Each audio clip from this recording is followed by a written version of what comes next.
Bueno, lo primero de todo, muchísimas gracias a todas y a todos por estar aquí acompañándonos en esta tarde fresquita, ¿verdad? Aquí sí está bien, tenemos el aire ahí, las chicas nos han puesto el aire a tope y bueno, pues agradecer por supuesto a Fátima y a Laura la generosidad que han tenido de invitar sobre todo a Teresa Valero, pues de sí. contar también un poco con mi presencia para acompañarla, presentarla, que para mí me ilusiona muchísimo en lo profesional y en lo personal, porque también le tengo mucha admiración y he trabajado con gente que ella conoce bien, pero todavía nosotros no habíamos hecho una charla juntos, ¿verdad? Es verdad. O sea que, Sí, sí. y bueno, pues Contrapaso, segunda parte, tenemos un poquito la obra, la novela gráfica que Teresa Valero pues ha estrenado ya en lo que viene siendo este 2025. Me consta que con una larga gira, ¿verdad, Teresa? Sí, de presentaciones. O sea que no sé si estamos ya en los últimos... Sí, ya hoy y mañana termino, sí, en los descanso un últimos poco y luego me voy para Francia. Bueno, pues eso, y antes de darte un poquito más la palabra, también sobre todo agradecer a la editorial Norma, que ha hecho un trabajo espectacular con estos libros, tanto con la primera parte como con la segunda. Son libros, ahora entraremos más en profundidad, estas dos novelas gráficas que bueno, pues tienen un montón de utilidad. No hay que olvidar que estamos hablando de cómic, de novela gráfica, que estamos hablando de historias, normalmente de ficción, pero que bueno, que esa es la gran utilidad que tiene el cómic, o una de las grandes fuerzas o bazas que tiene el cómic, el entretener, pero en este caso, en estos dos noirs que tenemos, en estas dos novelas gráficas más ambientadas en un corte social, sociopolítico, oscuro, de ambiente thriller también, pues bueno, pues nos están haciendo un retrato muy importante de memoria histórica sobre unos años concretos de nuestro siglo XX, concretamente de los años 50. Y bueno, por eso y por todo lo que vamos a ver ahora a continuación, Teresa, ahora sí ya, te doy la bienvenida, muchas gracias por estar Pues aquí nada, con yo nosotros. muchísimas gracias a vosotros, a la librería Siete Héroes, a ti por supuesto por estar aquí y a vosotros por salir con este fresco que tenemos, o sea, lo de dejar la casa es una heroicidad. Entonces, muchísimas gracias a todos por la oportunidad de... Acabo de verte, también Fernando, y ahora pues nada, ya charlamos un poco de todo. Claro que sí. Bueno, Teresa, lo primero, me gustaría que nos hicieses un poquito un recorrido de lo que ha sido el trabajo que te ha llevado. Pues bueno, Contrapaso, los hijos de los otros, se publica en el 2021.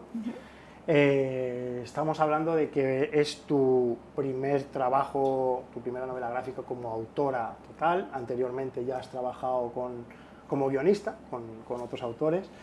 Vienes más del campo de la animación y bueno, pues has llegado aquí a Contrapaso 1, que en el 2021, cuando se publica, tiene un gran éxito, tiene varias ediciones, recibe el premio de las librerías de Zona Cómic y bueno, pues para ser tu primera obra ya fue un poco como todo un premio, ¿no? Y toda una recompensa llegar ahí.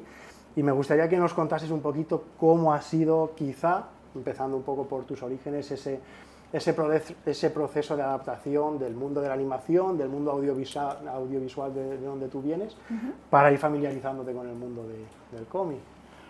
Bueno, pues yo había dejado de leer cómics en la adolescencia, lo digo con vergüenza porque además yo fui adolescente en los años 80, que era muy buena época de cómics aquí en España, así que me perdí cosas verdaderamente interesantes. No te preocupes, que mira, tengo aquí todavía.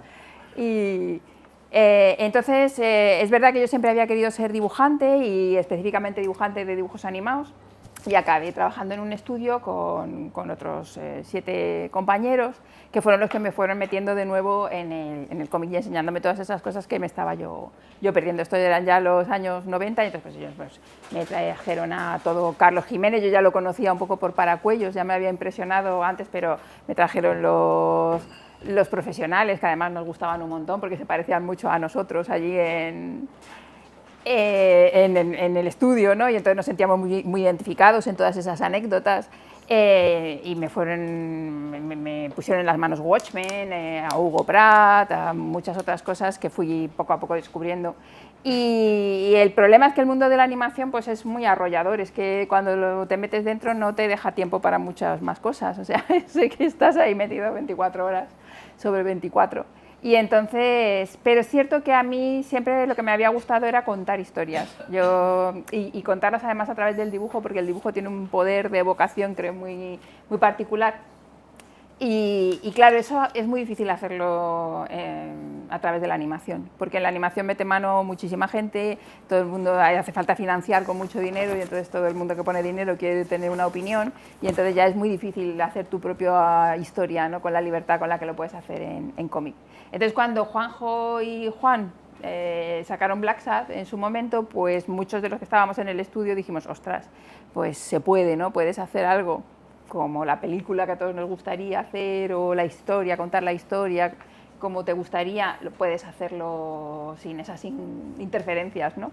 Y mucha gente pues empezó a intentarlo, otros empezamos a acariciar la idea y tal, y yo me fui a casa, dejé un poco la animación cuando fui mamá, me fui a criar a mis niños a la casa, porque la animación es un trabajo horrible, que no te da tiempo libre, entonces dije, no, esto hay que dejarlo un poco de lado. Y al final, cuando ya empezaron a ser un poquito mayores, yo creo que de manera natural llegó ese momento, ¿no? Ese momento de decir, bueno, pues con toda esa formación que he conseguido en los dibujos animados, que creo que sé narrar ahora, pues a lo mejor podría ponerme a hacer algo yo sola, ¿no? Había hecho ya algunos experimentos de guión con otros compañeros, y entonces yo creo que ya era eso, era el momento de decir, bueno, venga, pues puedo hacer algo yo sola.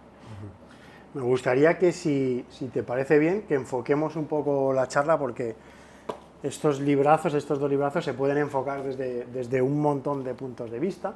Como decía al principio, la parte histórica, la parte social, también la parte gráfica, es apabullante, gráficamente ahora nos contará un poquito también Teresa. Entonces, pues bueno, el color, el guión, pero hablando un poquito del contexto de lo que nos está contando tanto Contrapaso 1 como Contrapaso 2, lo estás ubicando en la España de los años 50. Me interesa saber también un poco por qué no te vas a los 40, no te vas a los 60, sino sobre todo a 1956, octubre de 1956 es cuando empieza la segunda historia, y ahí España ya está experimentando, entre comillas, un proceso en determinados ámbitos de apertura, pero al mismo tiempo sigue siendo un país con luces, con sombras, y bueno, pues entiendo que hay un momento en el que te empieza a llegar esto, no sé si por inquietud, porque vas viendo cosas, porque lo has ido pensando desde hace mucho tiempo, ¿no? Y sí que me interesa por qué lo ubicas en esos determinados momentos, en esos años, y cómo empiezas a trabajar la documentación, o cómo empiezas a familiarizarte con muchas de las historias que dentro de una historia más general se está contando aquí, ¿no? ¿Cómo empieza ese proceso? Vale, pues bueno, yo creo que empieza todo porque la primera idea que yo tenía con Contrapaso era hacer la historia del caso tal cual. O sea, yo había oído hablar a Juan Rada, que había sido el último director, y todas las anécdotas que había contado de cómo esos periodistas habían intentado burlar la censura, ¿no? Porque el caso era un periódico muy morboso, muchos de vosotros lo conoceréis, otros por edad no, me imagino, pero tenía una tirada muy grande porque era muy sensacionalista, y entonces el régimen le tenía puestos unos límites de casos que podía narrar cada semana, ¿no? Entonces, por ejemplo, pues muertes violentas me parece que era un límite de 1 o 2, no podían hacer más, ¿no? Les tenían muy censurados. Entonces, todas las anécdotas que ellos contaban de cómo se movían, de cómo encontraban además los sucesos, cómo se iban a la España rural, pues todo aquello me fascinó un montón, y empecé a documentarme sobre el caso.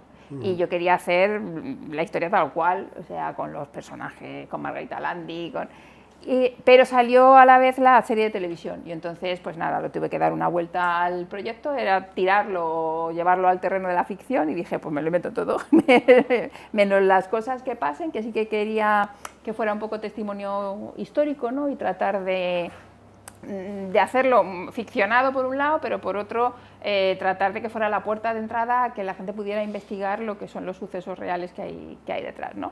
Y entonces pues empecé de pues unas cosas te van llevando a otras, empiezas a leer un libro, descubres algo interesante, te vas a leer otro, y entonces sí que llegué también muy pronto a la revuelta estudiantil, que fue de las primeras revueltas que le hicieron al régimen, ¿no? Esa y la huelga de tranvías de Barcelona. Y entonces, que era en realidad huelga de viajeros de tranvía. Me pareció que era muy interesante, me pareció además que explicaba muy bien y que tenía mucho que ver, quería hablar también de los experimentos de Vallejo Nájera, de todos aquellos estudios que había hecho para intentar dotar de verosimilitud esa idea que él tenía de que la gente de izquierdas es inferior intelectualmente, ¿no? y peor moralmente incluso, ¿no? Y entonces, vi que ambas cosas estaban muy relacionadas, porque la revuelta estudiantil eran los hijos de los unos y de los otros, y era la primera vez que ellos hablaban de que no querían ser unos y otros, sino que querían ser simplemente la nueva generación, ¿no? Y lo tomaron así. Y es verdad que hubo en esa revuelta desde gente que eran hijos de gente muy próxima a Franco, gente casi aristocrática, ¿no? Y gente que mucho más humilde que estaba metida en la universidad, ¿no? como Julio Diamante u otra gente. Entonces me pareció que estaba muy bien. Y luego a partir de ahí pues ha sido lo mismo, ir investigando esos años 50 que me vinieron dados por cuando el caso se publicó, que eran el 52, el 53, yo creo que fue cuando se publicó por primera vez el caso.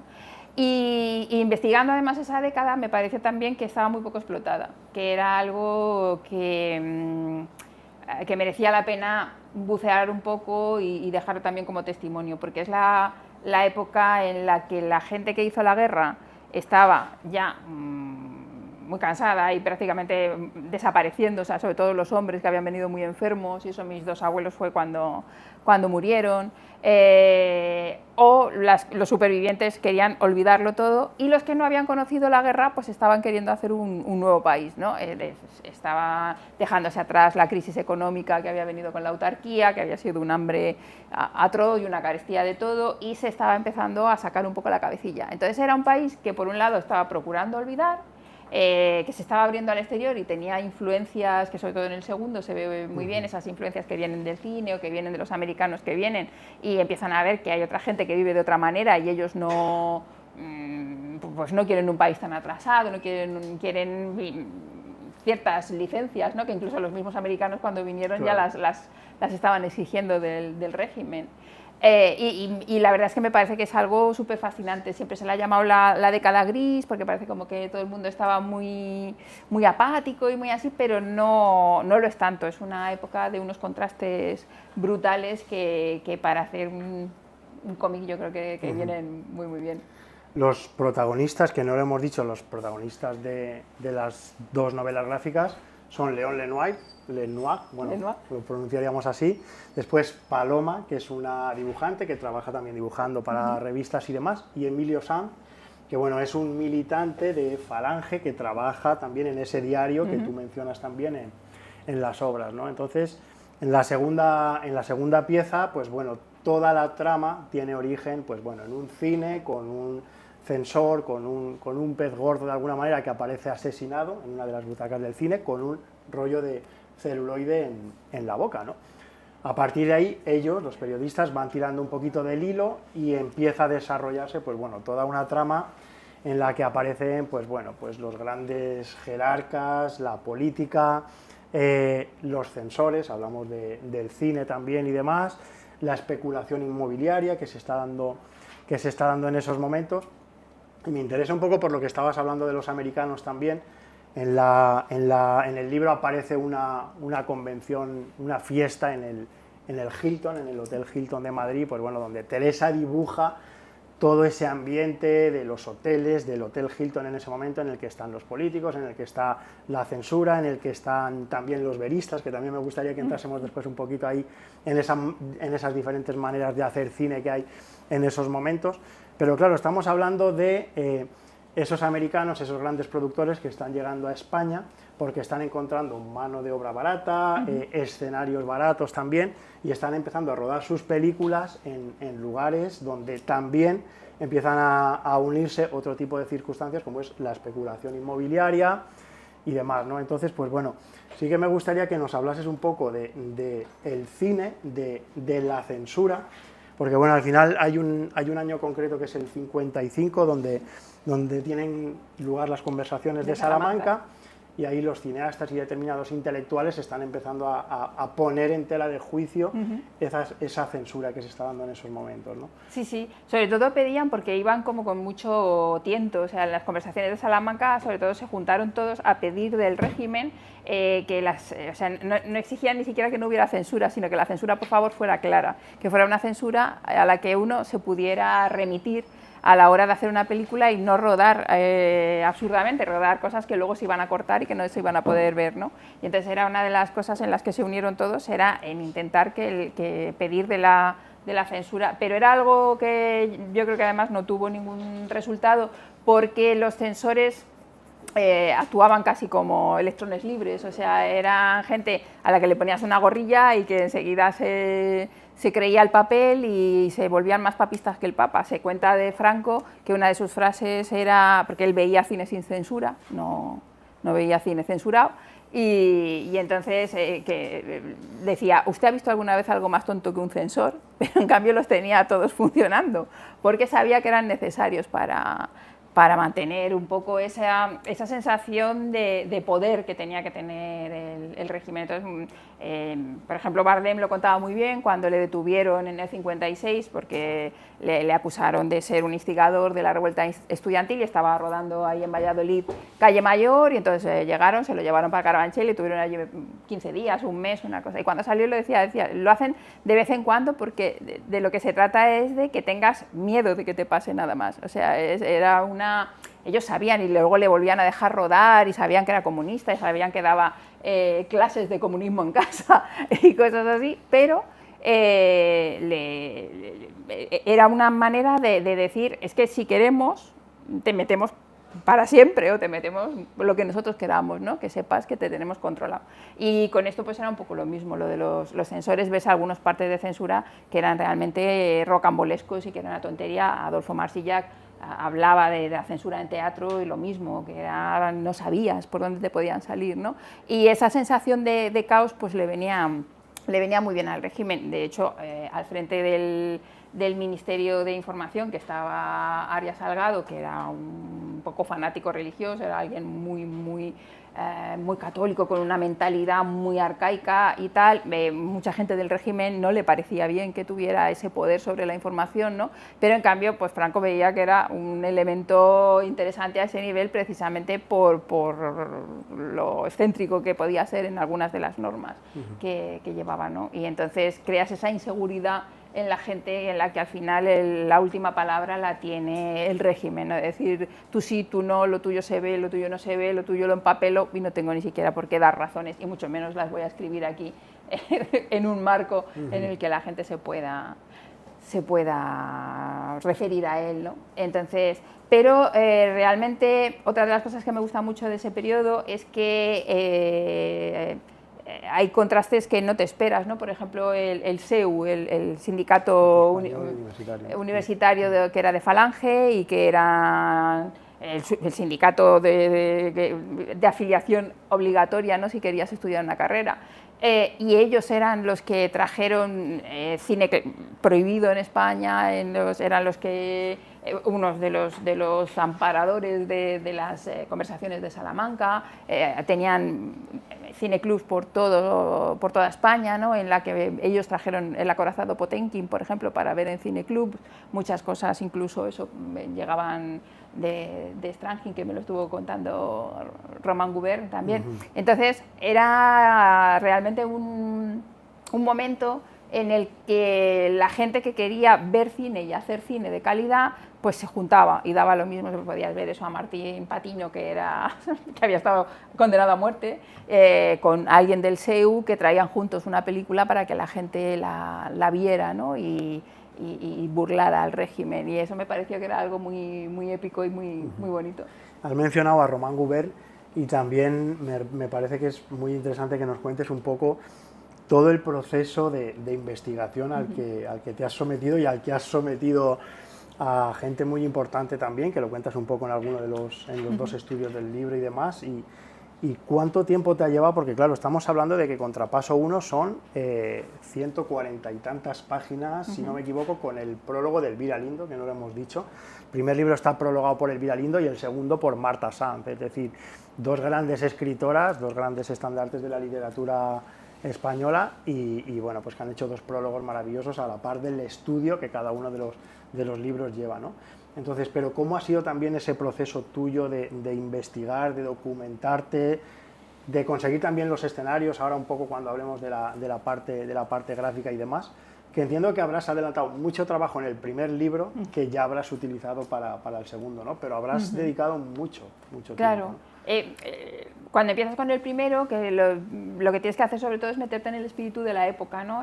Porque claro, los 50 no son como los 40, ni son como los 30, ni son como los 70, ni la conflictividad social era igual, ni la gente pensaba igual. Entonces es muy importante ver quiénes son jóvenes en cada momento, ¿no? Cuando los jóvenes son los que han sido los combatientes y luego ya no, luego ya ni siquiera prácticamente se están acordando ya de la guerra. En los años 70 lo que quieren es un país democrático y moderno, no toleran vivir en dictadura, ¿no? Entonces va cambiando mucho la faz del país y es muy interesante. Entonces en el primero, pues eso, leí un montón sobre España y España en los años 50, no tanto sobre la guerra, sino más de toda la posguerra ya de los años 50 y el proceso ese aperturista, ¿no? Y cómo a Franco se le da un sitio también en la política internacional. Y después sí que vas viendo cosas que no puedes meter en el primero y dices, pues eso estaría muy bien para el segundo y para el tercero, y vas ahí poniendo cosas en cola, ¿no? Y al principio es todo leer y ver mucho cine de la época y muchos documentales, por ejemplo, para ver tanto gente que interpreta la época como el cine de la época, ver cómo hablaba la gente, cómo se vestían, cómo hacían, un poco cómo se vive, ¿no? Incluso cómo se contaban las historias. Y después intentar hablar con gente que sigue viva, que vivió la época. O sea, yo tuve la suerte de, en una de las primeras presentaciones que hicimos en la FNAC en Madrid, pues vino un fotoperiodista que es el presidente de la Asociación de Fotoperiodistas de España, que es Víctor Lerena, y bueno, pues nos hicimos amigos y él pues empezó a ofrecerme cosas generosamente todo el tiempo, y entonces él organizó, de las primeras cosas que hizo, organizó una reunión de periodistas mayores que habían trabajado en los años 50, y entonces llevó pues a los periodistas más importantes del país, ¿no? A gente que había trabajado en el caso, y llevó entre ellos a César Lucas, que yo creo que es el fotoperiodista más importante que hemos tenido, ¿no? Junto con Juana Viarnés también, pues dos de los grandísimos. Juana Viarnés, que fue la que se metió en la habitación de los Beatles cuando vinieron los Beatles a hacerles una entrevista allí también, así como en plan pirata, ¿no? Y entonces César Lucas nos invitó a su casa, me estuvo contando de todo, pues desde que tenía 15 años y entró en Pueblo, y uno de sus primeros trabajos fue, le llamaron para seguir a Che Guevara, porque le había dado Franco, Che Guevara tenía que hacer escala porque iba rumbo al Cairo, y pidió hacerla en España, y entonces Franco, para quedar bien, pues dijo, por supuesto, y además te vamos a enseñar Madrid. Y entonces le puso a un redactor de Pueblo, y a César Lucas, que entonces tenía eso, 15, 16 años, y estaba empezando como fotógrafo, y le llevaron ahí por todo Madrid. Se puede ver además en internet las fotos de César Lucas de Che Guevara por allí. Le abrieron Galerías Preciados para que comprara una máquina de escribir, le llevaron a los toros, y entonces luego ya le llevaron a Barajas, allí se dieron abrazos, hasta luego. y se fue el redactor de Pueblo para su casa y César Lucas estaba allí guardando los bártulos y le salieron 2 secretas de la Brigada Político-Social a los lados y le dijeron, bueno, chaval, pues ahora te vas a venir con nosotros a la Dirección General de Seguridad y nos vas a contar todo lo que ha hablado Che Guevara. Dice, pero oye, mucho cuidado con lo que dices, porque ya sabemos todo lo que ha hablado.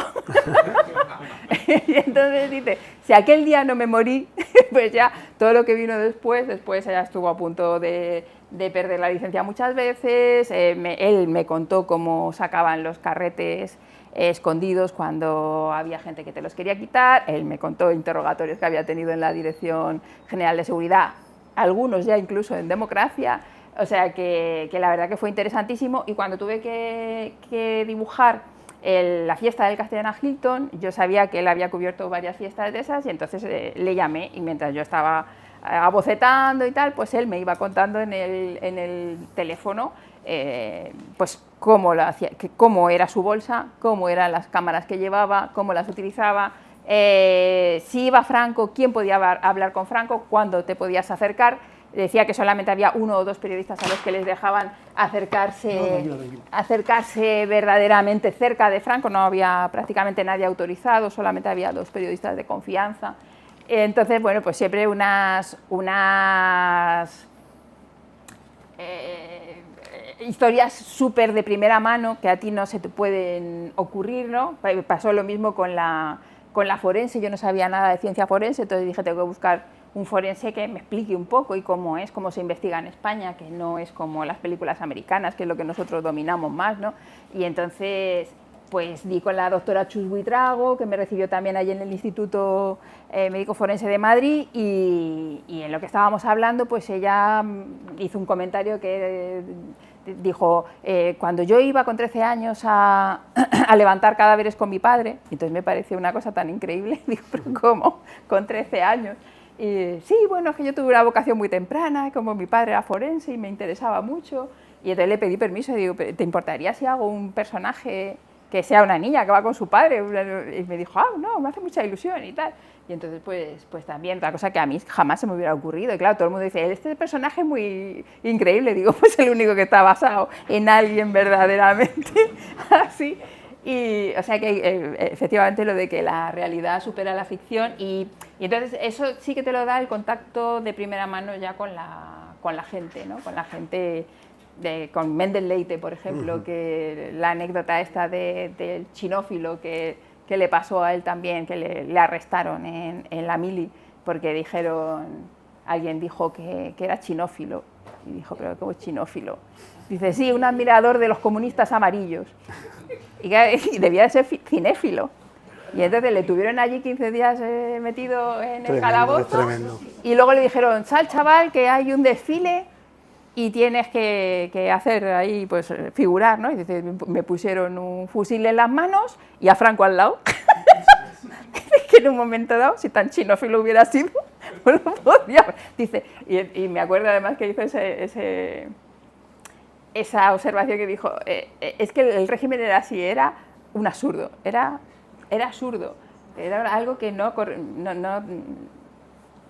respondía a ninguna ley y luego lógica. Un montón de gente, de altos cargos, de gente importante en el ámbito social y económico que aprovechaban la oportunidad para hacer un montón de negocio con toda la especulación urbanística que se empieza a dar y que también representan muy bien con el mundo de las casas cueva también, ¿no? Que esos contrastes del Castellana Hilton y tal, y luego pues la gente que vivía en esas casas cueva que documentas muy bien también en el libro. Cuéntanos un poco también sobre eso. Sí, bueno, es que es verdad que Madrid sigue siendo una ciudad de contrastes, pero en los años 50 todavía mucho más. O sea, yo, por ejemplo, en la figura de mi padre trabajaba de botones en la Gran Vía era Nueva York, o sea, y era un sitio donde corría el dinero. Y él vivía en Pascual Rodríguez, que es el Paseo de Extremadura, que eran todo casitas bajas, era un pueblo de La Mancha. Entonces él cruzaba simplemente el puente de Segovia y se iba para la Gran Vía y cambiaba de país, de época, de clase social y de todo. Y luego volvía a lo que era un pueblecito, además andando, porque no había ni tranvía ni nada, y él tenía unos horarios, y entonces eso se lo hacía todo andando. Y esa era su vida, o sea, era dos mundos tan sumamente diferentes, ¿no? Y el padre de Juan, pues él vivió en una cueva. Entonces ahí sí que teníamos la historia, yo la había oído muchísimas veces. Para hacer el libro ya sí que una vez nos sentamos y lo contó ya con muchísimo detalle cómo había sido eso, ¿no? Y era porque, bueno, su padre que era, quería ser fotógrafo y había sido, ellos son de Alcázar de San Juan, y tenía un pequeño negocio con otro socio y tal de fotografía. Cuando estalla la guerra civil, pues él se va a Madrid y se pone al servicio de los diarios que estaban requisados entonces, ¿no? por el Frente Popular. Y nada, no había ni papel, ni había nada, todos los diarios pues nunca llegan a necesitar sus fotos, y entonces simplemente está como soldado, iba dando tumbos, iba a Valencia. Cuando vuelve de Valencia a Alcázar de San Juan, vuelve andando y llega tan desmejorado que ni su familia le reconoce, ni nada, ni su mujer. Y entonces se mueren de hambre literalmente allí, y él recuerda que antes de la guerra, en la pensión de su tía, se había alojado un constructor que estaba haciendo cosas por ahí, que era José Banús, estaba haciendo cosas para Alcázar de San Juan y alrededores, y él pues le había hecho algunos trabajos y tal, y ve en un ABC, ve que está haciendo en Madrid el barrio de la Concepción y el barrio del Pilar, y dice, pues me voy para allá y le pido que me dé cualquier cosa, que me dé una portería, ¿no? Porque tenía ya entonces varios niños. Y claro, cuando llega a Madrid, ni Banús le recibe, simplemente le dice que vaya a alguno de los almacenes que tiene de construcción, y ahí le da le promete que sí, que le va a buscar una portería, pero nunca se la consigue ni nada.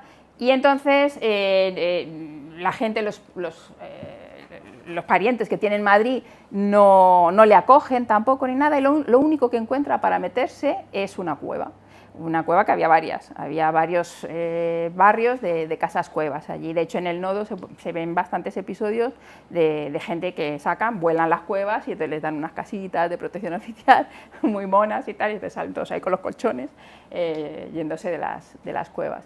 Y entonces pues le da miedo estar allí solo, al abuelo de Juan le daba miedo, y entonces llama al hijo mayor, que es el padre de Juan, y le dice, vente conmigo y tal, porque me da un poco de miedo estar solo. Y entonces el chico pues se viene, es menor, y viene acompañado por la Guardia Civil y toda la pesca.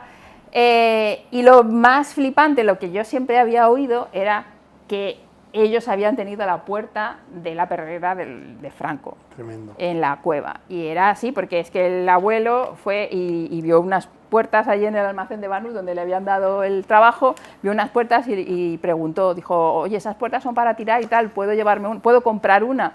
Y dije, no, pero no, llévatela gratis y tal, si es que no se van a poner al final. Y eran para la finca que tenía Franco en Valdebebas, donde estaba el Xanadu, allí en Madrid.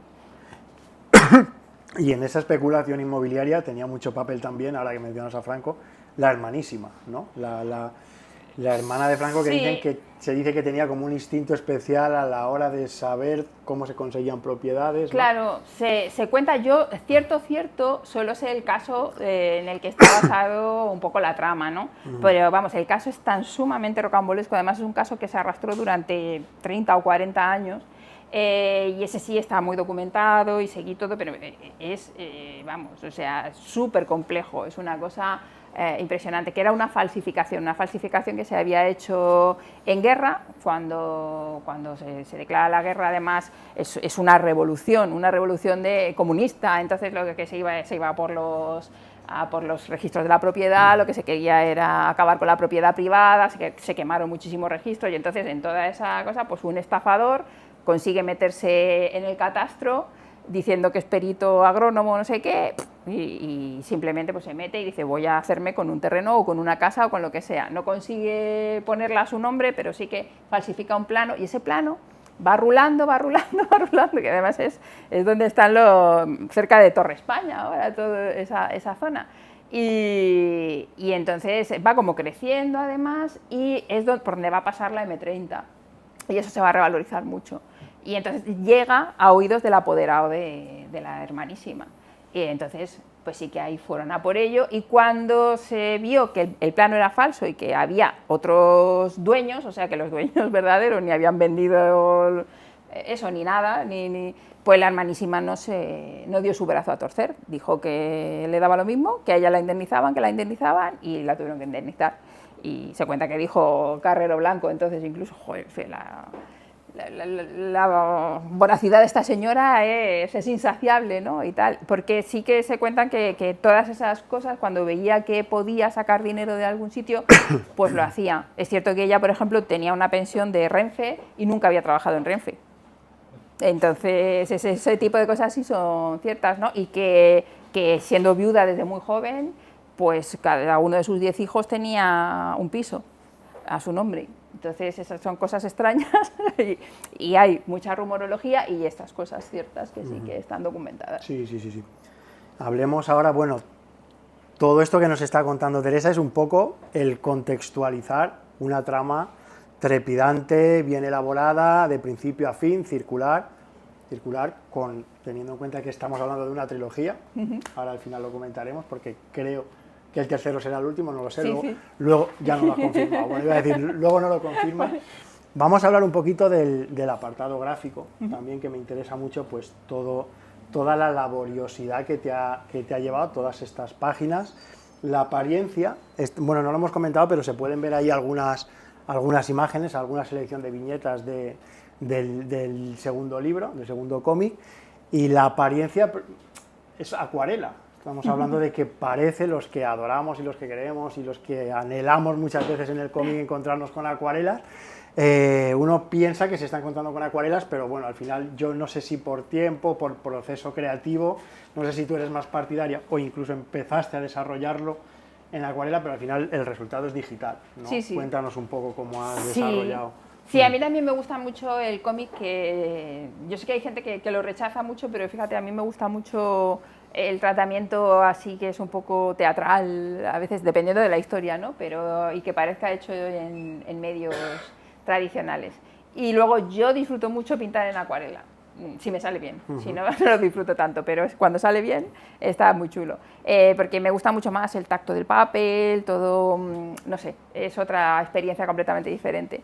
Y quería haberlo hecho en acuarela, pero no tengo aún el nivel como para manejar algo tan ambicioso, ¿no? Entonces el digital me permite poder tantear mucho más que la acuarela. La acuarela, cuando la fastidias, pues lo tienes que tirar y empezar de nuevo. Necesitas mucha más preparación, ¿sabes? Yo aquí muchas veces empiezo con una idea, pero la voy modificando según voy pintando, luego tienes herramientas de ajuste. Eso con la acuarela es mucho más complicado, ¿no? Y entonces pues no tengo el tiempo de ir ahí, ni la experiencia de ir a tiro hecho. Entonces voy haciendo como ilustraciones, probándome a mí misma, porque me gustaría acabar haciendo realmente, trabajando solo en papel. Porque además ahora que las apps nos espían incluso cómo dibujamos para entrenar sus IAs, pues tampoco me gusta mucho lo de tener que trabajar sobre el ordenador. Así que, no sé, intentaré seguir haciéndolo, pero yo creo que Contrapaso ya lo acabaré, además por coherencia, así con esta acuarela digital. Y quizá luego, si consigo ir a un estilo un poquillo más suelto también para otras cosas, pues ahí pruebe. Y yendo un poco al origen del proceso creativo, que no lo hemos comentado, pero bueno, tú eres profesora también en universidad, en escuelas de arte también, sobre temas de storyboard y otras materias también que desarrollas. Yendo un poco al proceso, al origen del proceso, desarrollas un storyboard, entiendo. Vienes del mundo de la animación también. No sé si son iguales o no los procesos de comenzar una historia para cómic o para animación. Entiendo que tienen que ser diferentes. No sé si partías y ahora también partes de un storyboard similar.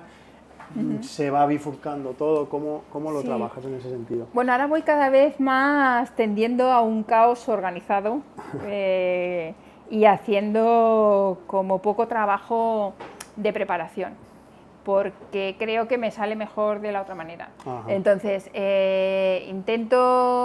escribo de primeras, pero muchas veces empiezo el libro, sobre todo en el 2, He empezado el libro con partes que no estaban acabadas de escribir, porque sé que en ese momento no se me van a ocurrir, sé que tiene que ocurrírseme algo mejor, sé lo que tiene que pasar, eso sí es verdad, la trama está, sobre todo en género negro no puedes improvisar la trama, la tienes que tener muy clara, qué es lo que pasa y tal. Partes ya con un final más o menos Sí, de trama, ¿no? quién es el malo, por qué se ha hecho todo. Normalmente suelo empezar, la trama para mí es más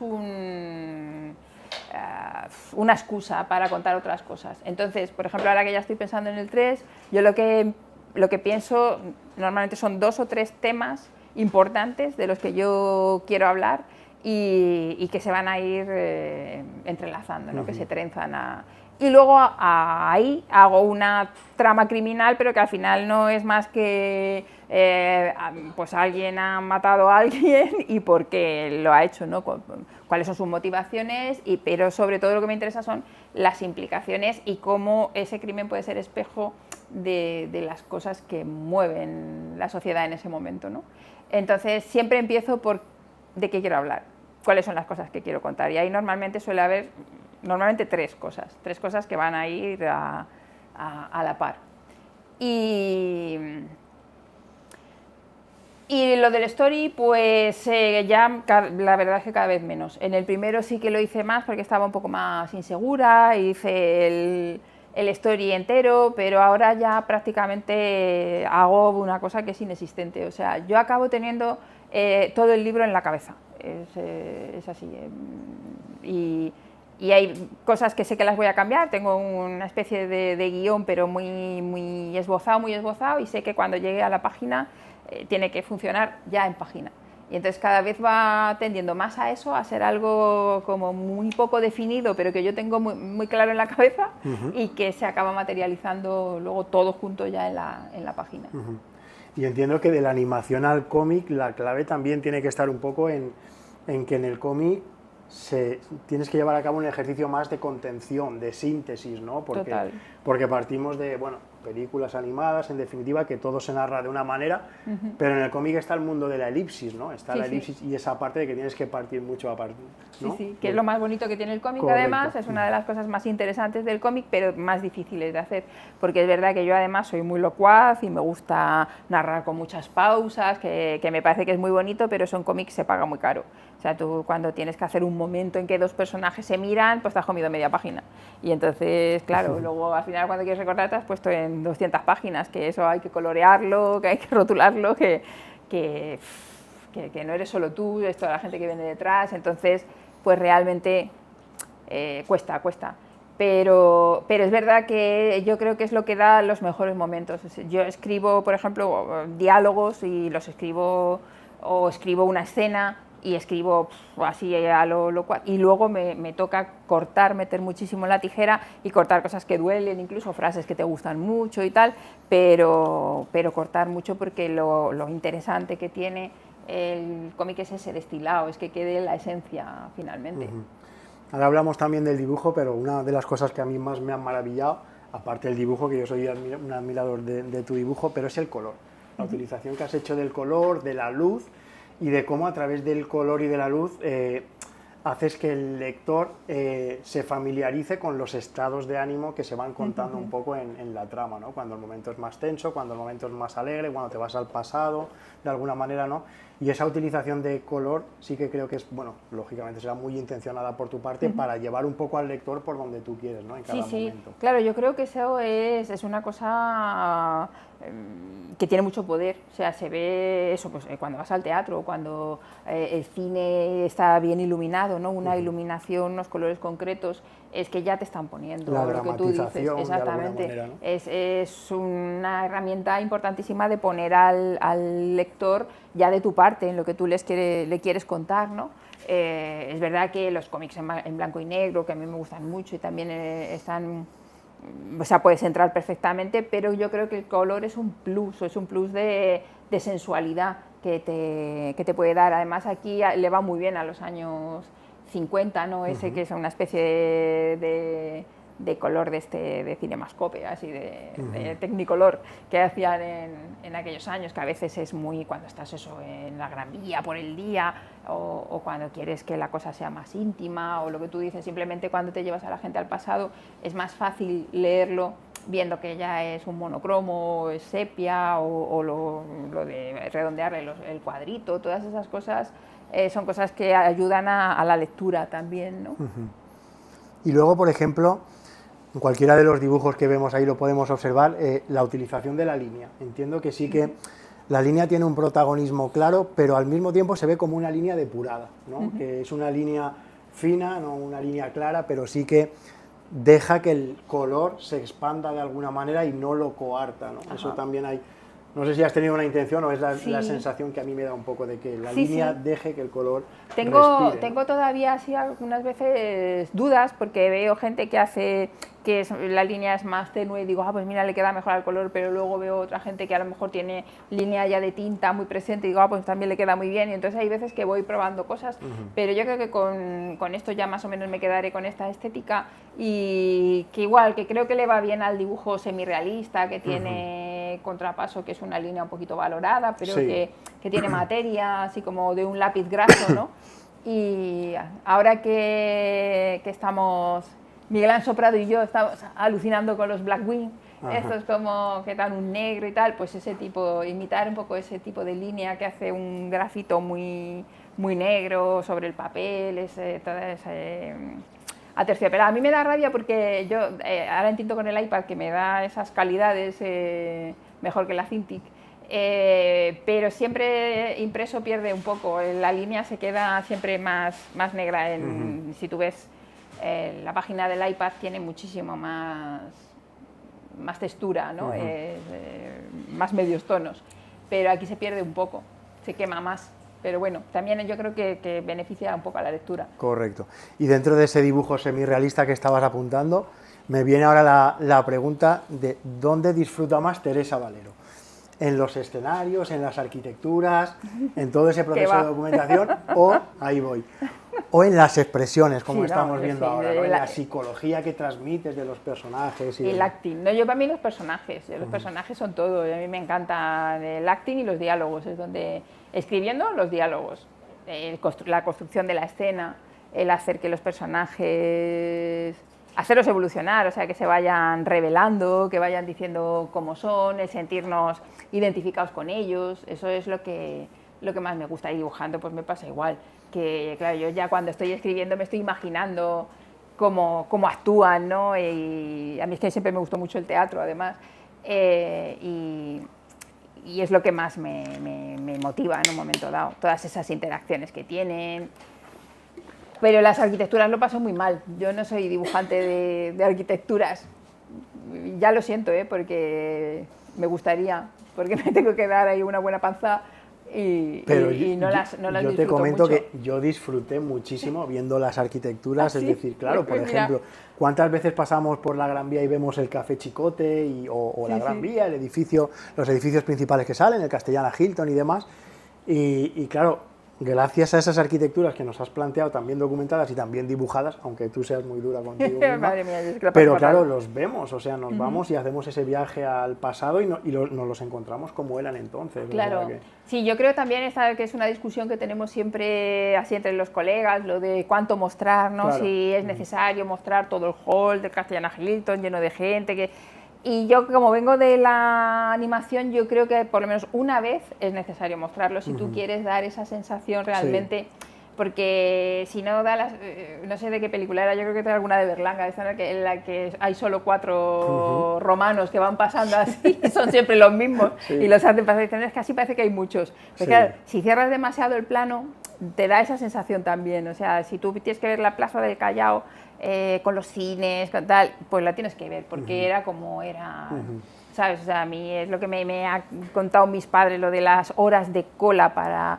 conseguir las entradas en los cines de estreno, las películas, 3 meses en cartel, ese tipo de cosas, pues las tienes que narrar. O mi padre contándome que a las 2 de la mañana, eso, la salida de las salas de fiestas o de la última sesión de teatros, las riadas de gente en la Gran Vía. pues lo tienes que transmitir de alguna manera, ¿no? Yo creo que es lo que marca un poco esa diferencia y no solamente hacer detalles, y entonces a veces pues te toca dibujar a lo bestia, pero bueno, pues ahí queda y yo creo que ayuda a poner en situación. ¿Cuánto tiempo estuviste con cada uno de los libros? ¿Cuánto tiempo te...? Pues al final se me van 4 años, se me han ido en cada uno de ellos. Yo espero que el siguiente, siempre digo lo mismo, pero espero que el siguiente me lleve menos.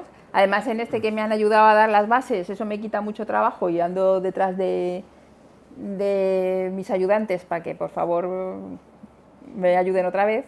Y entonces, pues intentaré...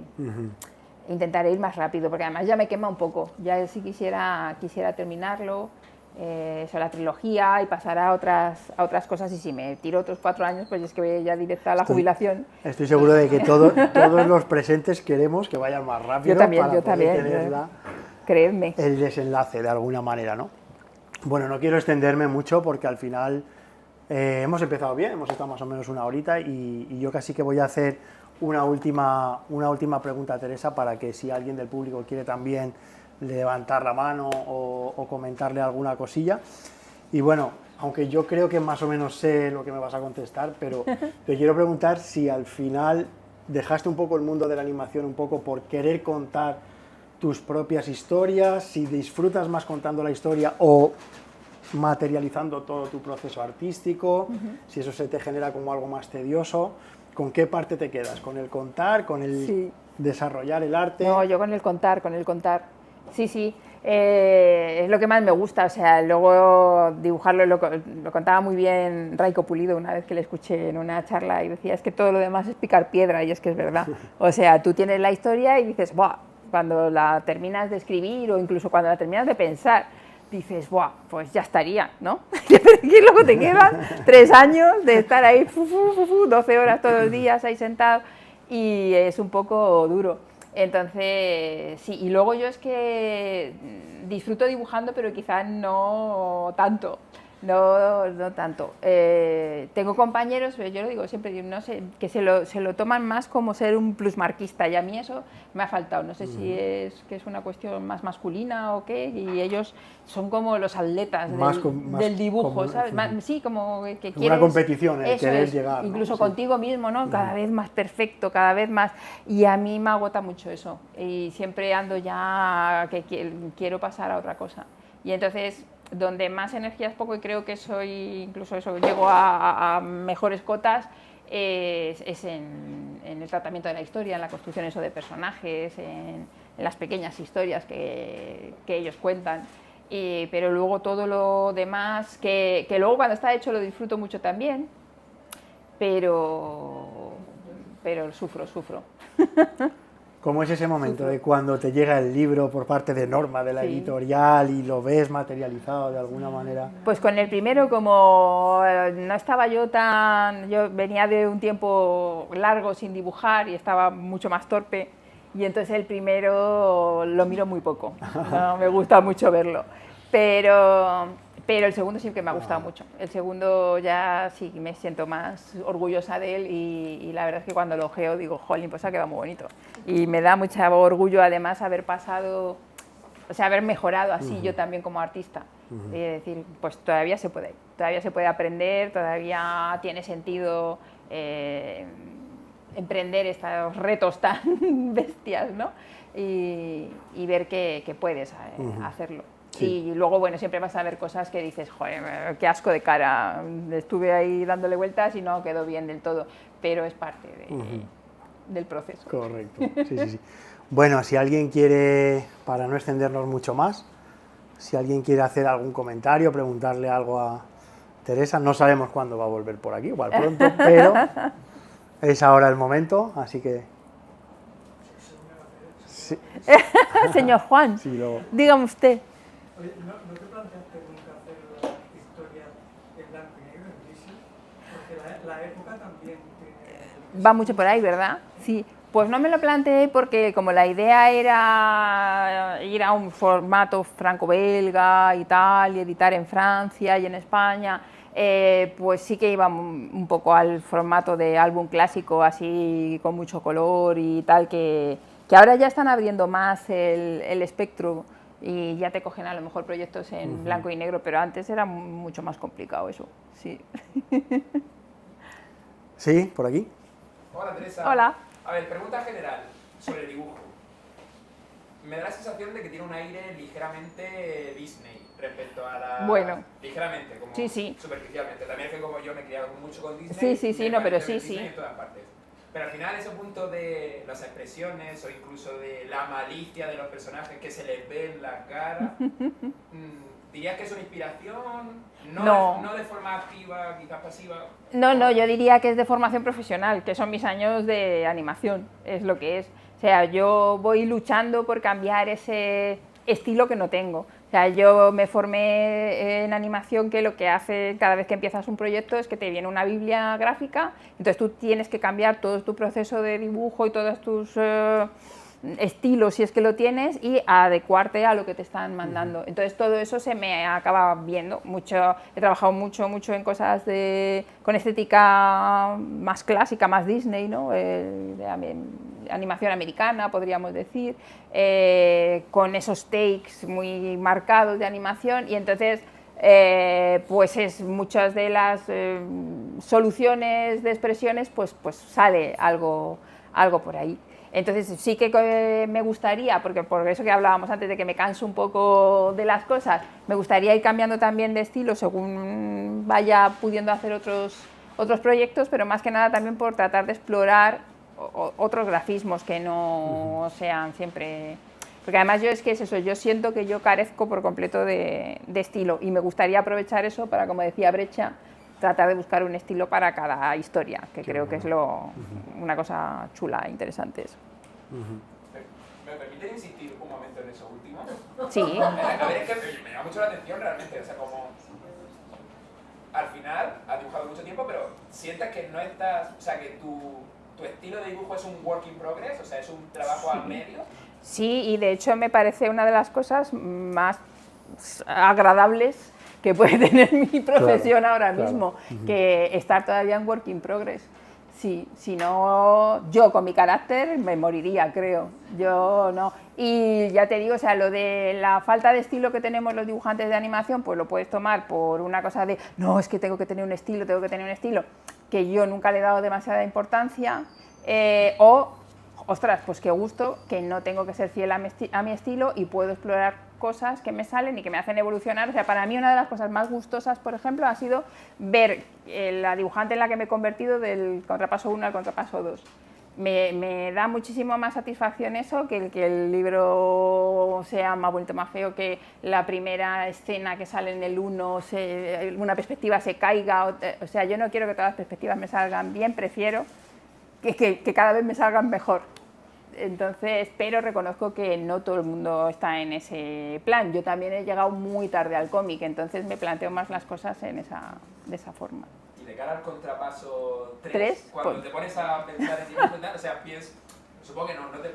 Sí, te planteas como dar un gran paso y decir, voy a cambiar el estilo... No, con el 3 no tendría sentido, porque además los personajes, que eso sí que es algo común a todos los proyectos de serie que has podido ver en cómic, normalmente el primer álbum siempre es un poco dubitativo, o sea, los personajes están es como que están naciendo y no son sólidos, y ya a partir del segundo y el tercero son sólidos. Yo ahora creo que mis personajes ya son sólidos, ya tienen un físico marcado, que en el primero, en las primeras páginas, si lo ves, pues las proporciones van cambiando y tal, porque al final llegas a soluciones en las que dices, no, es que así está bien, es que esto es la manera en que su constitución le está definiendo, y entonces pues ahí está, es un proceso que es ajeno a ti, o sea, es casi inconsciente.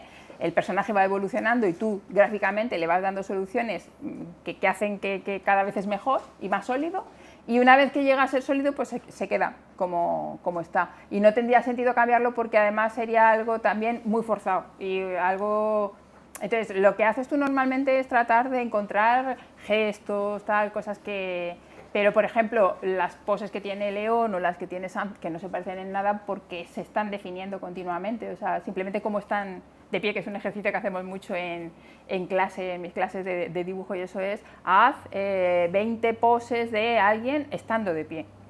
y tienes que darle diferentes personalidades. Y eso que parece que igual no te lo has planteado nunca, pero cuando empiezas a... Y cuando buscamos referencias, porque a lo mejor de primera se quedan... Entonces al día siguiente lo que hacemos es apunte del natural de 20 tíos sentados y que tienen diferentes personalidades cuando están sentados.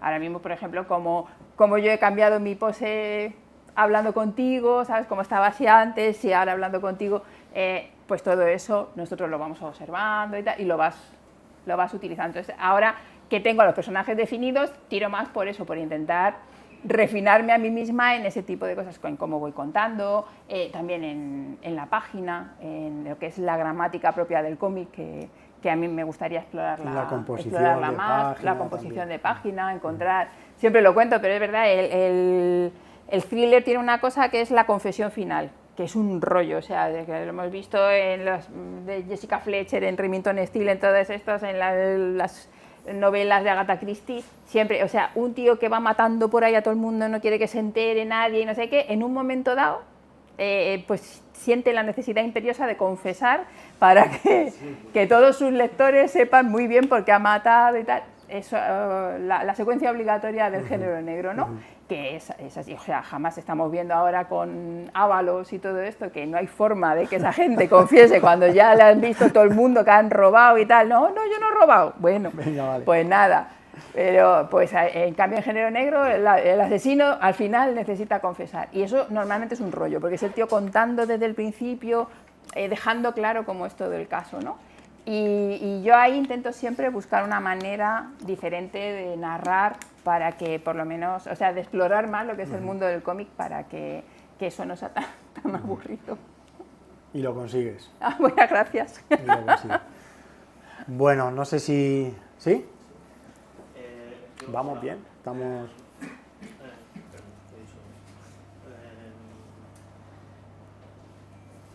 Quería preguntarte por los personajes porque veo que tú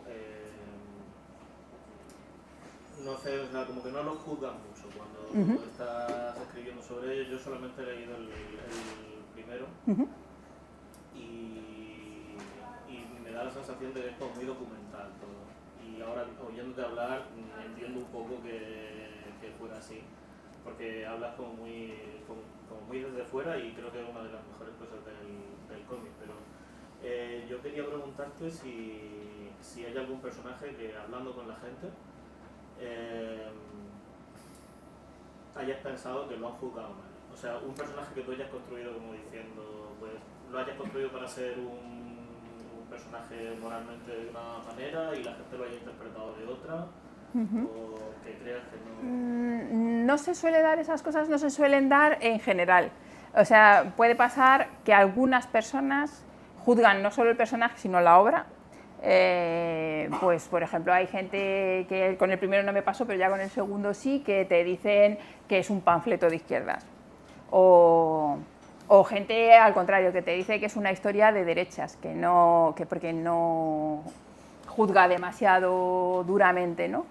Pero en realidad yo lo que quería era mostrar a las personas que somos como somos y que además estadísticamente pues somos de diferentes tipos, normalmente, siempre estadísticamente, tanto en los campos de concentración como en una empresa, como en una clase, vamos a estar los mismos. Está el sádico, está el que se va a dar a los demás, el héroe, el delator, va a haber siempre, y si falta uno de ellos, el rol lo va a coger otro. Entonces, y de hecho, dependiendo de dónde estemos, podemos ser nosotros uno de los villanos. Entonces, conocía bastantes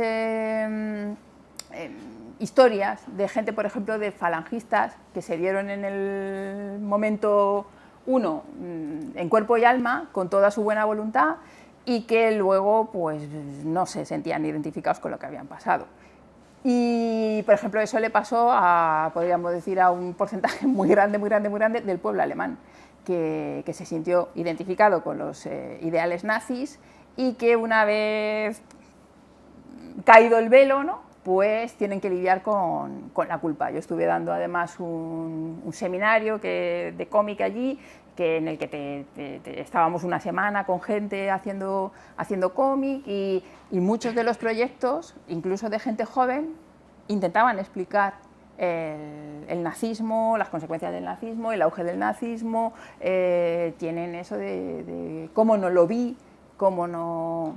Entonces, esa gente podríamos ser nosotros, y ahora lo estamos viendo cada día, ¿no? Tú abrazas una ideología, crees que es lo mejor, te sientes amenazado por ciertas cosas, entonces quieres que pasen cosas y a lo mejor luego no es lo que esperabas, ¿no? Y hay gente que se queda callada y se avergüenza, y hay gente que se pasa al otro lado e intenta luchar con las mismas... Pero al final, cuando tú lees una obra, pues al final lo estás leyendo con tu prisma, con tus ideas, y entonces hay gente que leyendo las 2 primeras páginas ya cree que sabe de lo que tú estás hablando y no te va a dar ni la oportunidad de seguir explicando, porque tienen su propia idea de las cosas, y entonces pues este libro pues no es para ellos simplemente, y ya está. Pero yo he intentado sobre todo, lo que tú dices, no juzgar demasiado a los personajes, sino que nos podamos sentir identificados con todos, porque son personajes que tienen sobre todo bastantes dudas o arrepentimientos o cosas que han hecho y no están orgullosos, fallos en los que se descubren y les crean dilemas, porque yo vivo así y yo creo que el 80% de la gente vive así. La gente que vive a base de certezas, pues es como lo decíamos antes, de tener muy claro el estilo, pues pobre gente. Si tan cierto estás de todo lo que te pasa y de cómo son las cosas en la vida, si tan seguro estás, pobre de ti. Entonces, o sea, no te ha ocurrido nunca, ¿no? Que la gente juzga mal el libro y algunos personajes, puede ser. Luego me pasa también cosas simpáticas con amigos. Tengo un amigo que fue comunista en la clandestinidad y todo, y cada vez que piden una dedicatoria de Sand, pues se enfada de broma, ¿no? Y me dice, pero bueno, ¿tú te crees que has hecho un falangista que es un héroe y que a la gente le cae bien? Y tal. Dice, ¿tú te imaginas a la gente de derecha por ahí pidiendo que le dediquen, dibujándole la pasionaria? Pero es una broma, en realidad. No, pero esa parte es muy interesante que la apuntes con el comentario que tú haces, porque las conversaciones entre León y Emilio, en el primer contrapaso, tienen ese que tú te pones, les escuchas y tienes esos debates intelectuales o contigo mismo y con tus ideas políticas. Pero en el segundo tomo lo llevas ya a un nivel que a mí me ha llamado muchísimo la atención, para bien, en el sentido de que los ves como espectador y te hacen replantearte ciertas cosas, porque ellos también van evolucionando, uno con unas ideas de izquierdas, el otro con unas ideas de derechas, de Falange y demás, que tampoco es Falange lo mismo que la dictadura y que el régimen franquista, claro. Y demás, ¿no? Entonces vas viendo también ciertos matices ahí, sin posicionarte políticamente, que los vas viendo a ellos evolucionar, y incluso ellos a veces critican cosas que no están acordes a lo mejor a lo que en teoría es su pensamiento político. Claro, ¿no? y actúan de una manera diferente, ¿no? Porque, vamos, todos hemos conocido izquierdistas de salón y todos hemos conocido a lo mejor gente muy cuadriculada y muy rancia y tal, que en un momento dado tiene una visión más progresista o es capaz de tener mucha altura de miras. O sea, yo me encuentro con esos contrastes en los seres humanos todo el tiempo, ¿no? Y el otro día que coincidí con Paco Roca en un sitio, dijo una cosa que además dije, me guardo esta frase y se la atribuyo, pero dijo, es que la ideología no es una garantía de que tú eres buena persona.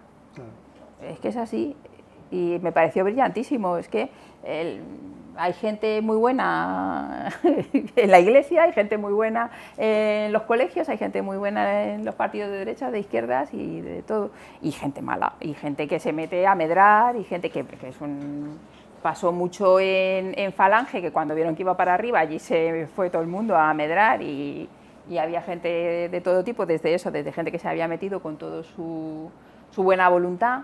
El otro día un compañero me envió una carta de un tío abuelo suyo, que había sido un camisa vieja igual, uno de los primeros, y era una carta airadísima a Falange diciendo que qué había sido de la revolución que les habían prometido, que dónde estaban, que quién estaba defendiendo a los trabajadores, que había sido toda una mentira, y el hombre ya llegó, y eran los años 50 y tantos, y ese era alguien que había dado su juventud, como un poco le pasa a Sanz, por un ideal que no llega nunca, que ves que luego pues que es un fiasco, que normalmente pasa siempre, que los 4 de arriba pues se crean su chiringuito y ya está, y a costa de que los demás creen en una idea. Entonces por eso hay que estar todo el rato actualizando las ideas. Muy bien.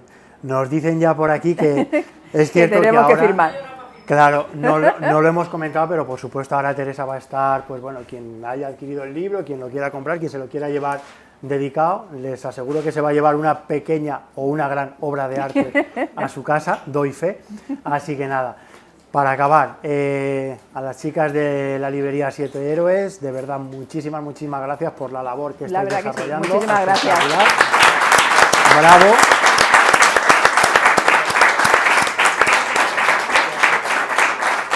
A todos ustedes por acompañarnos en esta tarde, por arroparnos y bueno, pues sobre todo a ti, Teresa, por tu clarividencia y por todo lo que haces siempre. Muchas gracias.